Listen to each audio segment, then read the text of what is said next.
Hi, today we're going to be talking about answering questions on source-based exams.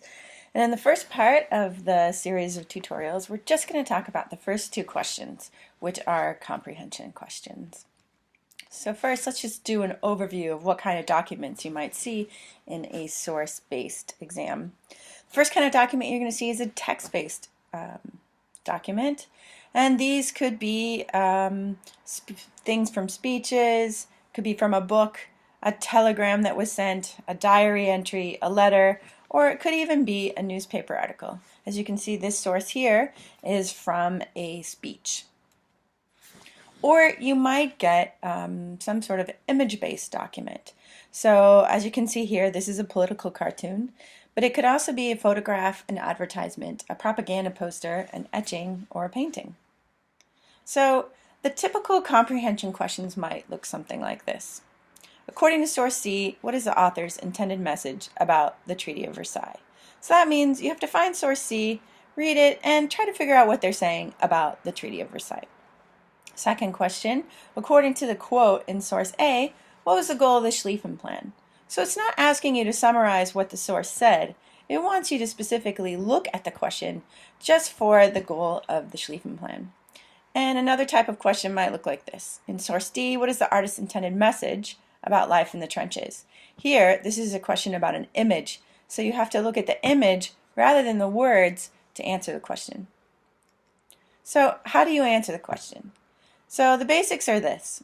First, you're going to spend time examining and reading the correct source. If it says source A, be sure you're looking at source A. Sometimes the first question says in source D, and if you answer it using source A, you're going to be totally wrong.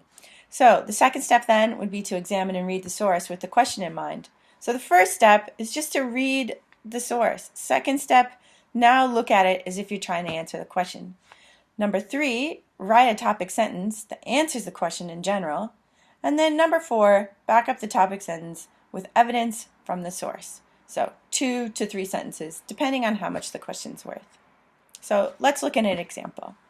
According to source B, how does U.S. Senator Henry Cabot Lodge feel about getting involved in international conflicts? It's worth 2 marks.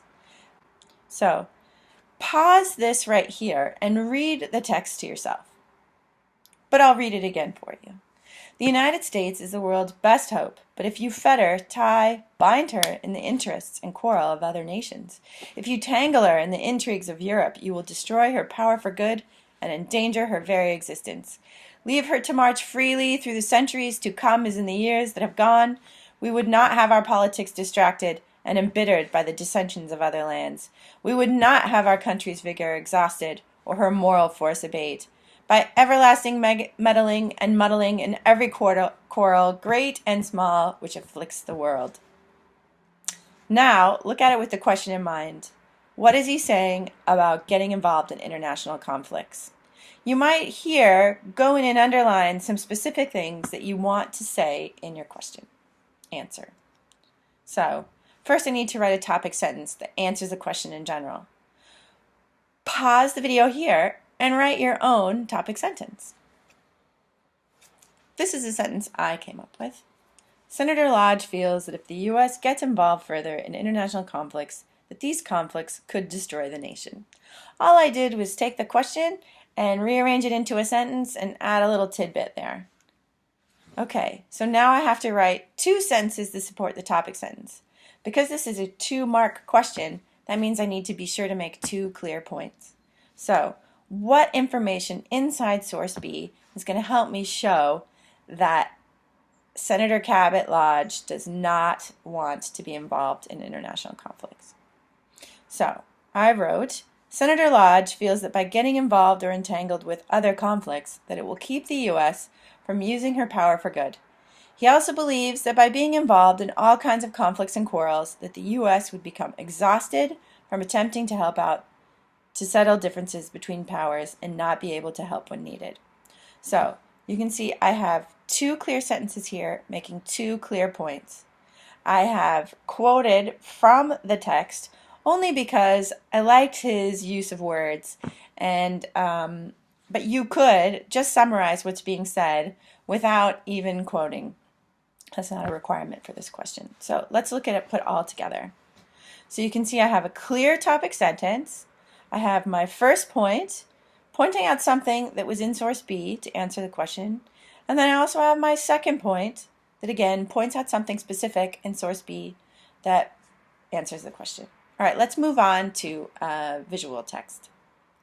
So what is the artist's intended message in source D? It's 3 marks. And now, what are the first 2 things I have to do? Read and examine the image and text, and read and examine the image and text with the question in mind. So again, I'm looking at the intended message. What is the artist trying to get across to me through his picture? But I have to read the text too, because the text and pictures go together. So I can see that there is a ship, it says the United States, and then there are these rock-like things which are white, so they're probably icebergs. What's the first thing that comes to your mind when you see a giant steamer going through icebergs? Yeah, that's right. I thought that too. So I think the United States is supposed to be the Titanic. And what did we know about the Titanic? It sank. But it wasn't supposed to sink. But a tiny little iceberg took the whole thing down. So he's obviously saying something about how all these icebergs are going to eventually sink the United States. So here's what I need to do first. I have to have some sort of topic sentence that shows that I'm answering the question in general. So I wrote, the artist in source D believes that if the U.S. were to get involved with international conflicts, the U.S. will sink. Now I need to come up with 3 clear points because it's a 3-mark question. So here are my 3 clear points. The artist wants us to think of the unsinkable Titanic as the U.S. and how it was destroyed by an iceberg, just as the U.S. could be destroyed by foreign relations. The iceberg problem or problems that could destroy the U.S. are labeled with the League of Nations, foreign entanglements, treaty with France and England, and foreign treaties. The script at the bottom of the cartoon suggests that the U.S. should go back to the old way of doing things, to stick to the old channel of not getting involved in world politics. Now, as you can see, I did point out a piece of text at the bottom of the cartoon. If there is some sort of label or quote at the bottom of the cartoon, you want to be sure to mention it in the question answer. So here it is, put all together.